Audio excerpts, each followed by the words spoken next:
Hello my dear student, मेरा नाम है संतोष और स्वागत है आप सभी का आपका अपना यूट्यूब चैनल माँ शारदे टीचिंग सेंटर में। मेरे दोस्त, यदि आप क्लास 12th का स्टूडेंट हैं क्या? यदि आप क्लास 12th का स्टूडेंट हैं और अब की बार 2025 में अब की बार 2025 में बिहार बोर्ड इंटर का एग्ज़ाम देने वाले हैं, तो मेरे दोस्त आज का जो क्लास है, आज की क्लास से आपका 8 अंक जरूर फिक्स हो जाएगा। क्या 8 अंक जरूर फिक्स हो जाएगा? तो चलिए आज का क्लास बिना टाइम का इन्वेस्ट किए मेरे दोस्त स्टार्ट करते हैं। बस आपसे एक छोटा सा रिक्वेस्ट है, आप लोग क्लास को शुरू से लेकर के अंत तक जरूर कीजिएगा। तो चलिए आज के क्लास में हम लोग क्या करेंगे माय डियर, आज का जो क्लास है, आज के क्लास में हम लोग क्या करेंगे, क्लास 12 जो आपका है, क्लास 12 का सबसे मोस्ट इंपोर्टेंट टॉपिक क्या है? निबंध लेखन है। क्या निबंध लेखन है, जो कि 8 अंक का आपका एग्जाम में हमेशा पूछा जाता है। तो हम क्या करेंगे कि मेरे प्रिय कवि जो टॉपिक है, मोस्ट इंपोर्टेंट और पॉपुलर टॉपिक है, क्योंकि आप यहाँ देख सकते हैं कि कितना बार बिहार बोर्ड के द्वारा लगातार पूछा जा चुका है, जो कि 2012 में पूछा गया था, 13 में पूछा गया था, 18 में और 2019 में और 2022 में भी पूछा गया है। और इसलिए क्या मोस्ट इंपोर्टेंट है निबंध, और 2025 के लिए मोस्ट इंपोर्टेंट है। क्या 2025 के लिए मोस्ट इंपोर्टेंट है? सो माय डियर, आप लोग वीडियो को शुरू से लेकर के अंत तक देखिएगा।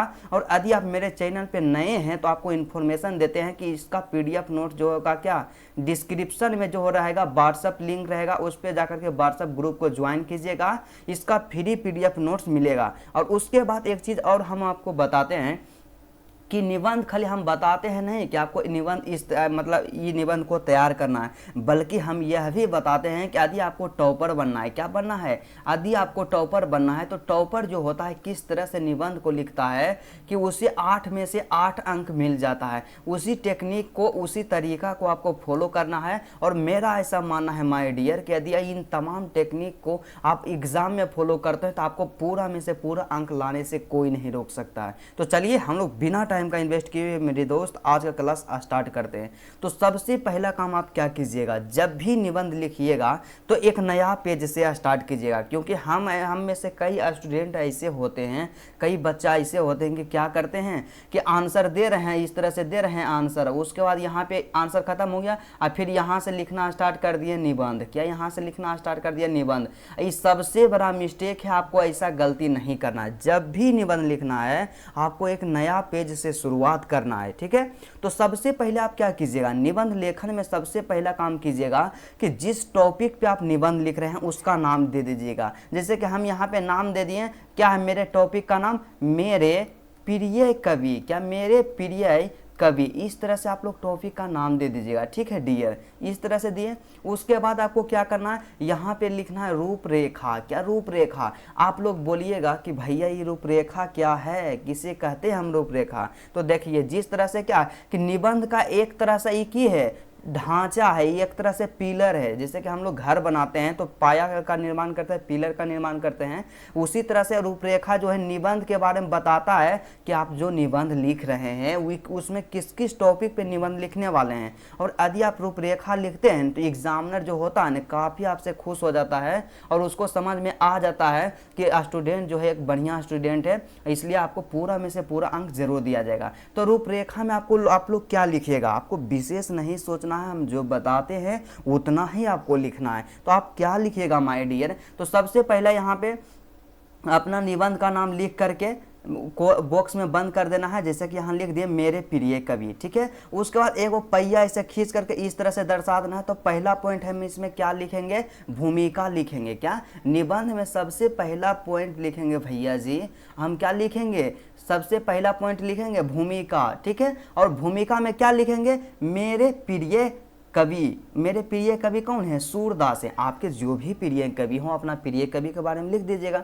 और दूसरा पॉइंट हम लोग क्या कवर करेंगे कि सूरदास का जीवन परिचय, मतलब सूरदास के जीवन परिचय के बारे में बताएंगे कि उनका जीवन परिचय क्या है, उनका जन्म कहाँ हुआ था, उनके माता पिता का नाम क्या है, उनका जो जन्म हुआ है कब हुआ है, उनका निधन कब हुआ था, तमाम चीज़ों का अध्ययन करेंगे।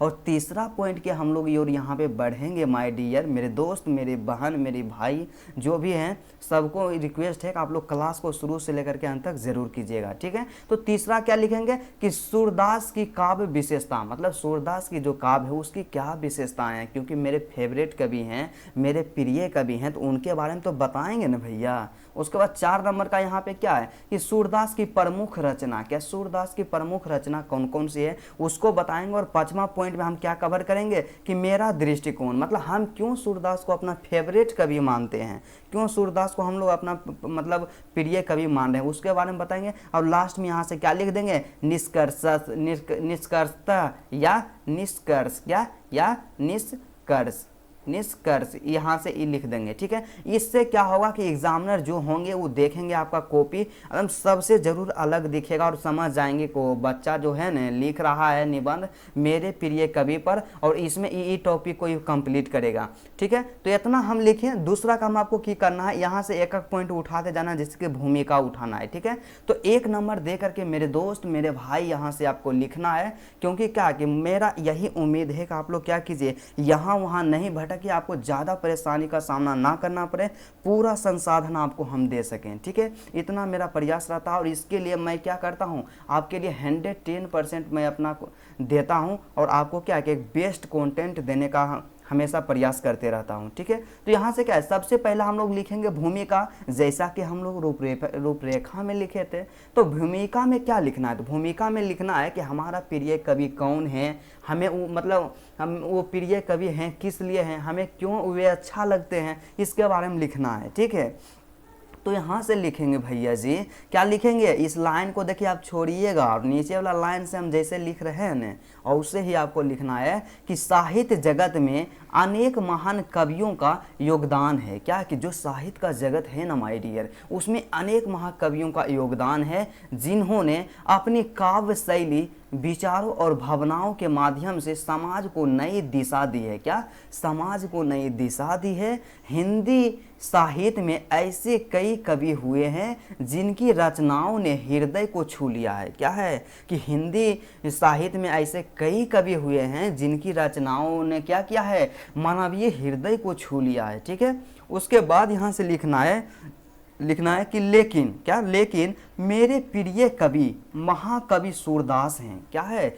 कि मेरे प्रिय कवि महाकवि सूरदास जी हैं। यहाँ पे आप बता दिए कि आपका प्रिय कवि कौन है। ठीक है, उसके बाद आपको लिखना है कि उनकी रचनाओं में प्रेम, भक्ति और समाज की संवेदनाओं का अद्भुत मिश्रण मिलता है। क्या होता है कि उनकी जो भी रचना रहता है उसमें प्रेम मिलेगा या भक्ति मिलेगा या समाज के संवेदनाओं का अद्भुत मिश्रण मिलता है। ठीक है, और दूसरा पॉइंट यहाँ से हम क्या करेंगे, दूसरा पॉइंट लिखेंगे। तो आप यहाँ से बोलिएगा भैया ये दूसरा पॉइंट आप कहाँ से लिख रहे हैं, तो देखिए मेरे भाई लोग जो भी यहाँ पे हैं कि दूसरा पॉइंट में यहाँ हमने बताए हैं कि दूसरा पॉइंट देखें यहाँ से की है कि सूरदास का जीवन परिचय करना है। तो यही पॉइंट को हम लोग वहाँ कवर कर रहे हैं और इसी अनुसार से आपको लिखना है, तभी आप टॉप कीजिएगा। ठीक है, तो यहाँ से क्या है कि सूरदास का जीवन परिचय, तो सूरदास के जीवन परिचय के बारे में लिखना है माय डियर। क्यों, सूरदास का जीवन परिचय क्या है, तो इस लाइन को छोड़ के इस एंगल में लिखना स्टार्ट करना है कि सूरदास का जन्म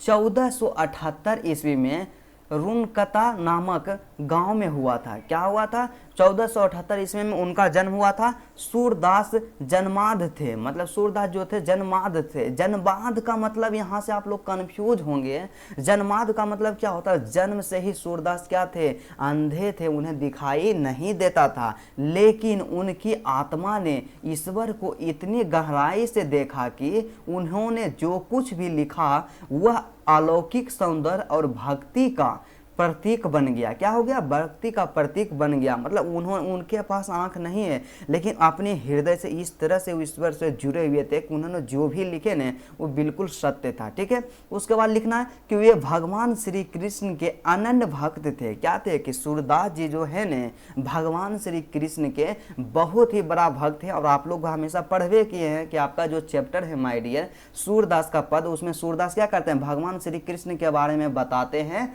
हमसे कहते हैं। तो इसके बाद लिखना है कि अनन्य भक्त थे। उसके बाद फिर क्या लिखना है कि और अपनी रचनाओं में श्री कृष्ण की बाल लीलाओं, रास लीलाओं और वात्सल भाव को जीवंत रूप में प्रस्तुत किया है। क्या किया है, जीवंत रूप में प्रस्तुत किया है।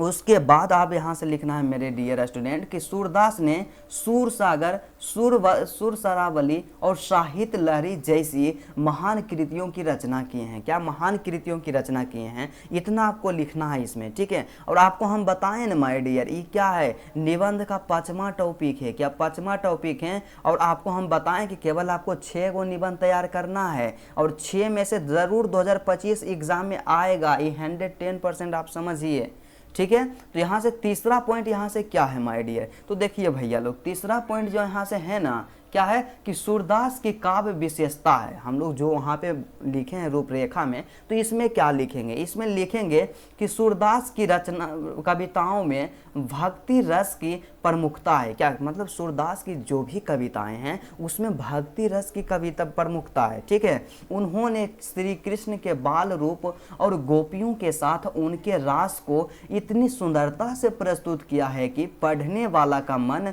कृष्णमय हो जाता है। क्या होता है, कृष्णमय हो जाता है। उनकी कविताओं में प्राकृतिक सौंदर्य, मानवीय संवेदनाएं और अध्यात्म का सुंदर संगम मिलता है। उसकी भाषा सरल और हृदय स्पर्शीय है। मतलब सूरदास की जो भी कविता है उसकी जो भाषा है बिल्कुल सरल, बेहद सरल और हृदय को स्पर्श करने वाली है, हृदय को छूने वाली है, जिसमें ब्रज भाषा का उपयोग किया गया है। यहाँ से एक चीज़ और याद रखिएगा भैया लोग, क्या है कि सूरदास के जो भी कविता होता है ना वो ब्रज भाषा में होता है। और उसके बाद लिखना है कि यह भाषा जनमानस के करीब होने के कारण उनकी कविताएं शीघ्र ही लोकप्रिय हो गई है। क्या है, शीघ्र ही लोकप्रिय हो गई है। और उसके बाद यहाँ से लिखना है, क्या लिखना है कि सूरदास की प्रमुख रचनाएं, क्योंकि रचनाएं के बारे में भी लिख देना है कि सूरदास के प्रमुख रचना कौन कौन सा है। तो सबसे पहला रचना के बारे में बात किया जाए कि जो कि मोस्ट पॉपुलर है, सूरसागर है। क्या, सूरसागर। तो सूरसागर दे करके हेडिंग दे करके यहाँ से लिखना है कि यह उनकी सबसे प्रसिद्ध रचना है। क्या, यह जो है सूरदास की सबसे प्रसिद्ध रचना है, जिसमें श्री कृष्ण के बाल लीलाओं का वर्णन किया गया है, ठीक है। और दूसरा क्या है, सूर सरावली। तो सूर सरावली में क्या है कि इसमें भी भगवान श्री कृष्ण के गुणों और लीलाओं का वर्णन किए हैं। और यहाँ पे तीसरा जो है माय डियर स्टूडेंट कि साहित्य लहरी, इसमें भक्त और भगवान के बीच के संपूर्ण संबंधों का चित्रण किया गया है। क्या किया गया है कि साहित्य लहरी जो सूरदास के द्वारा रचित रचना है उसमें भक्त और भगवान के बीच जो प्रेम पूर्ण संबंध है ना, पूरा उसका चित्रण किया गया। बस आपको इतना इसमें लिखना है। और उसके बाद 5वां पॉइंट यहाँ से हम लोग क्या किए थे उसमें रूपरेखा में, तो 5वां पॉइंट था मेरा दृष्टिकोण। मतलब आपका दृष्टिकोण सूरदास के बारे में क्या है, आप किस तरह से